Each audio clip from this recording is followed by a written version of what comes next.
தோழர்களே, 1891ஆம் ஆண்டு ஏப்ரல் 14ஆம் தேதி மத்திய பிரதேசத்தில் உள்ள மாவி என்னும் ஊரில் பிறந்தார். இவர் தந்தையின் பெயர் ராம்ஜி மாலோஜி சர்தார், இவர் தாயின் பெயர் பீமாபாய், இவருடைய இயற்பெயர் பீமாராவ் ராம்ஜி. இனி புரட்சியாளரை பற்றி ஆரம்பிக்கலாமா? சாதிதான் சமூகம் என்றால் வீசும் காட்டில் விஷம் பரப்பும் கலைத்து எரியுங்கள் இந்த சாதி என்னும் சாக்கடையை ஏப்ரல் 4 என்னும் ஆணையை அடியோடு வீழ்த்தி எரியுங்கள் என்றவர். நான் யாருக்கும் அடிமை இல்லை, எனக்கு யாரும் அடிமை இல்லை என்றவர்.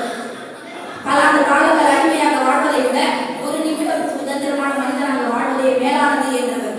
இப்படியெல்லாம் பல முறை போராடினார்.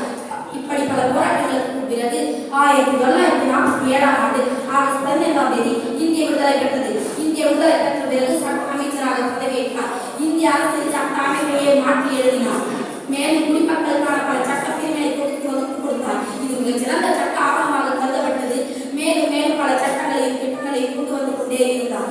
இவ்வளவு மேலே டாக்டர் அம்பேத்கர் அவர்கள் 1956ஆம் ஆண்டு ஜூன் 6ஆம் தேதியை உலகத்திலேயே உயிர் துறந்தார்.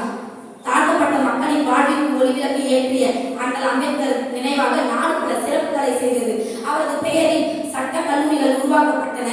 மேலும் அவரது உருவங்கள் பொறிக்கப்பட்ட அஞ்சல் தலைகள் வெளியிடப்பட்டன. சட்ட மேதை அம்பேத்கர் சரித்திரத்தின் நாயகன், ஊர்பட்டே குனிந்தோரின் கூடல் நிமர வாழ்ந்த மாமன்னன். உலகம் உள்ள நாள் வரை அவரது புகழ் நிலைத்திருக்கும். தேனென்றால் இனிக்கும், பூவென்றால் மணக்கும், சூரியன் உதிக்கும், இருக்கும் திசையெல்லாம் அம்பேத்கர் புகழ் வணக்கும். அவரது கொள்கைகளை